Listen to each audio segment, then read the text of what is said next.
بسم اللہ الرحمن الرحیم۔ محترم ناظرین، السلام علیکم۔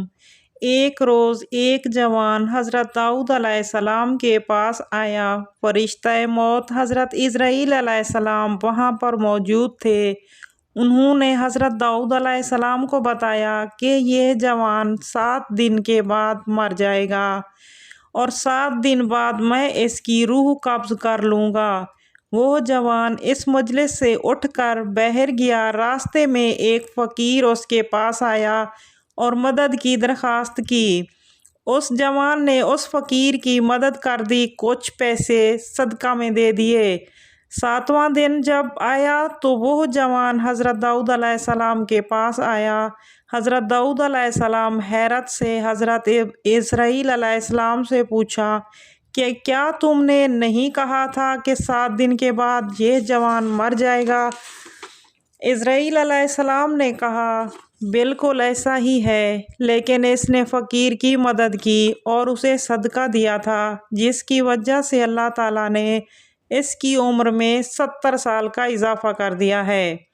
کتاب انوار جزائری میں ہے کہ قحط کے وقتوں میں کسی مسجد کے واعظ نے منبر سے کہا کہ جب کوئی آدمی صدقہ دینا چاہتا ہے تو 70 شیطان اس کے ہاتھوں سے چمٹ جاتے ہیں اور اسے صدقہ نہیں دینے دیتے۔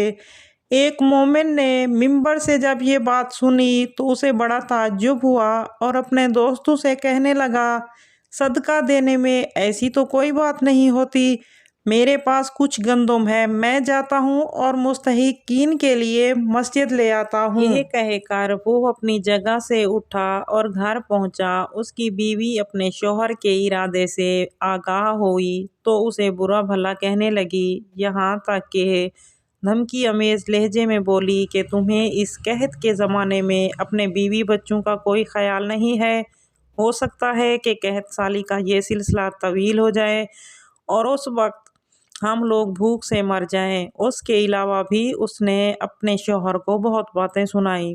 مختصر یہ کہ اس کی بیوی نے اس کے دل میں اتنا وسوسہ پیدا کر دیا کہ وہ بیچارہ خالی ہاتھ مسجد آ گیا۔ اس کے دوستوں نے پوچھا کہ کیا ہوا؟ تم مستحقین کے لیے گندم لینے گئے تھے لیکن خالی ہاتھ ہی واپس آئے ہو۔ 70 شیطان تمہارے ہاتھوں سے چمٹ گئے اور تمہیں صدقہ نہیں دینے دیا۔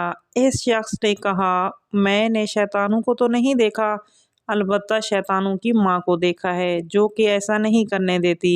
دوستو، صدقہ بلاؤں کو ٹال دیتا ہے۔ صدقہ ایک ایسی چیز ہے جو موت کو بھی ٹال دیتا ہے۔ امید کرتی ہوں کہ آپ کو میری ویڈیو پسند آئی ہوگی۔ ملتے ہیں اگلی ویڈیو میں۔ اللہ حافظ۔